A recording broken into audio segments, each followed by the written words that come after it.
یہ چاہیے مجھے وہ چاہیے مجھے وہ چاہیے. اور اے پاپو تم بھی سن لو کان کھول کر کے, اگر اس طرح کے بھکاری کا کسی کا رشتہ تمہارے گھر آ جائے تو ایسے بھکاریوں کو پھٹکار دو اپنے دروازوں سے. ایسے کتوں کو لقمہ ڈالنے کی ضرورت نہیں ہے جو تمہارے گھر کے بھکاری بن کے آتے ہیں. ارے تمہیں تو اپنے گھر کا داماد بنا کے بلانا ہے. جو داماد کی حیثیت سے آئے تو قبول کر لو, وہ بھکاری کی حیثیت سے آئے تو دھکار. سبحان اللہ. بہت اور سنو نوجوانوں, تم بھی سن لو کھول کر کے, آج دنیا کہاں جا رہی ہے. قرآن تو یہ کہتا ہے ہمیں, فقہ نے تو یہ بتایا کہ اگر تم اس لائق نہیں ہو کہ بیوی کا خرچہ اٹھا سکو تو نکاح ہی مت کرو. بے شک بے شک. جی تمہارے پاس گاڑی نہیں ہے تو پیدل چل لو, آٹو رکشے چل رہے ہیں, بیٹری تو اتنی ہے کہ صاحب پورے شہر میں جام لگ رہے ہیں. بیٹی کے گھر کی مانگی ہوئی بلٹ پہ ہی بیٹھ کے جا کے بنے گا گھٹنا سے. کیا ضرورت پڑی ہے؟ اگر تیرے بازوؤں میں کس اور بل ہے تو کما. ایک نٹھلے انسان تو اپنی کمائی سے اگر خریدے گا تب کچھ بات ہوگی. غریب بیٹی کے گھر سے بھیک مانگ رہا ہے. ضرورت نہیں ہے اس طرح کے بھکاریوں کو بیٹیاں دینے کی. اور میں ایک اور فارمولا دوں گا آپ لوگوں کو, مردوں کو مانگنے کی اجازت نہیں, البتہ عورت کو حق دیا ہے مانگنے کا. اگر اس طرح کا کوئی رشتہ کہیں سے آتا ہے کہ صاحب مجھے 1 لاکھ کیش چاہیے, 2 لاکھ کیش چاہیے, تو ایسے لڑکوں کو تم پہلے اپنا لو. ایک فارمولا بتا رہا ہوں میں, جو کہنا کہ منگنی میں چاہیے 1 لاکھ, ٹھیک ہے چل مل جائے, اور جب نکاح پڑھنے کے لیے چلیں تو اس وقت بڑی بیٹی سے کہہ دے کہ میرا مہر 5 لاکھ رہے گا. جی تجھے تو مانگنے کا حق بھی نہیں, اجازت ہی نہیں ہے, وہ ناجائز ہے, مگر بیٹی کو حق ہے کہ اگر وہ 5 لاکھ مانگے تو تجھے دینا پڑے. بیٹیوں سے کہو 5 لاکھ مہر مانگو, اگر 5 لاکھ دے گا تو نکاح ہوگا, ورنہ لے جا اپنی بارات واپس. آ جائیں گے سب یہ بھکاری جتنے بھی یہ منگے ہیں نا منگتے, یہ سب لائن میں آ جائیں گے. ضرورت اس چیز کی ہے کہ ہمیں اپنے آپ کو چینج کرنا پڑے گا. دوستان محترم آئیے, جب بات چل رہی ہے علی اور فاطمہ کی, چلو میں اور آگے کو چلتا ہوں. حضرت علی رضی اللہ تعالیٰ سرکار کائنات کے دربار میں حاضر ہوئے. سبحان اللہ سبحان اللہ. آقا کریم سابقہ انبیاء کا تذکرہ فرما رہے تھے. اسی تذکرے میں حضرت سلیمان کا ذکر آ گیا. اس کا ذکر آ گیا حضرت سلیمان علیہ السلام کا. یہ بھی اللہ کے نبی گئے, اور یہ ایسے نبی ہیں کہ جن کو اللہ نے بادشاہت بھی عطا فرمائی. سبحان اللہ. پوری زمین کی بادشاہت حضرت سلیمان کو عطا فرمائی, اور ایسی بادشاہت کے انسانوں پر ہی نہیں, چرند پر, پرند پر, جانوروں پر بھی آپ کی بادشاہت, جنات پر آپ کی بادشاہت, ہوا پر آپ کی بادشاہت. سبحان اللہ سبحان اللہ. حضرت سلیمان علیہ السلام کو اللہ نے اتنی طاقت اور پاور عطا فرمائی کہ آپ ہوا کو حکم دے دیتے تو ہوا آپ کا کٹولا, آپ کا تخت اڑا کر لے جاتی. سبحان اللہ.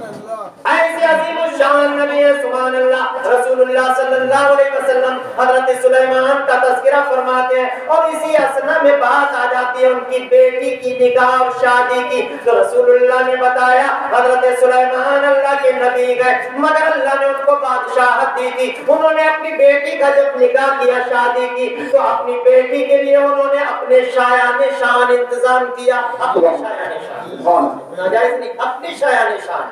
اور بادشاہ تھے نا, تو انہوں نے اپنے داماد کے لیے ایک تاج بنوایا. کیا بنوایا؟ تاج. اور اس تاج میں 700 قیمتی موتی جڑے ہوئے تھے. سبحان اللہ. وہ اتنا حسین خوبصورت چمکدار قیمتی تاج بنوایا, وہ داماد کو عطا فرمایا, اور پھر اپنی بیٹی کے لیے انہوں نے نہ جانے کیا کیا کیا. اور آپ کی جوتیوں کے بارے میں آتا ہے, اپنی بیٹی کو جو جوتیاں آپ نے پہنائی تھی, ان جوتیوں میں 7 لال لگے ہوئے تھے. لال سمجھتے ہو نا, ہیرے. ہیرے. یہ بات رسول اللہ نے ذکر کی صحابہ کے سامنے, تو حضرت علی نے بھی سنا, اور علی نے جا کر اپنے گھر پہنچے, فاطمہ زہرا سے سارا واقعہ بیان کر دیا. حضرت فاطمہ رضی اللہ تعالی عنہا نے جب سنا تو انہوں نے سوچا کہ ممکن ہے علی نے شاید اس لیے بیان کیا ہوگا کہ میرے ابا حضور بھی تو نبی گئے، میرے بابا جان نے تو بڑی سادگی سے شادی کی گئے، سلیمان علیہ السلام نے اپنی بیٹی کی شادی میں داماد کو کیا کیا دیا، ممکن ہے حضرت علی کے ذہن میں کوئی بات آ رہی ہو۔ ابھی یہی ہوا تھا، اتنے میں کیا ہوتا ہے، شام کا وقت آیا، حضرت علی عشاء کی نماز سے فارغ ہوئے، نماز پڑھ کے جیسے ہی آپ سوتے ہیں تو سوتے سوتے آپ جنت میں پہنچ گئے، سبحان اللہ، حضرت علی جنت میں پہنچ گئے، اور جنت میں جب پہنچے تو کیا دیکھا، سامنے ایک بہت شاندار خوبصورت محل ہے، اس محل کا دروازہ کھلا، جب دروازے کے اندر داخل ہوئے تو کیا دیکھتے ہیں، ایک شاندار مرصع مرقع مسجع جواہرات اور ہیرے اور موتیوں کا ایک تخت بچھا ہوا ہے، سبحان اللہ، اور اس تخت پر کون بیٹھا ہے، وہی شہزادی کونین رسول اللہ کی پیاری بیٹی حضرت فاطمہ اس پر جلوہ فرما ہے، سبحان اللہ سبحان اللہ، چاروں طرف سے پھولوں کا جھرمٹ لگا ہوا ہے، خادمائیں کھڑی ہوئی ہے، حضرت علی فرماتے ہیں میں نے جب غور سے دیکھا حوروں کا جھرمٹ ہے، خدمت کے لیے حوریں ہیں، اور طرح طرح کے عیش و آرام جو ہے وہاں پر آپ کے لیے ہر طرح کا عیش و آرام، طرح طرح کی سجاوٹ، ایسا سخت برق لباس فاطمہ زہرا پہنے ہوئے گئے، مگر میں نے دیکھا کہ ان حوروں میں ایک لڑکی ہے جو بہت زیادہ حسین خوبصورت، اس کا حسن حوروں سے بھی زیادہ نظر آتا،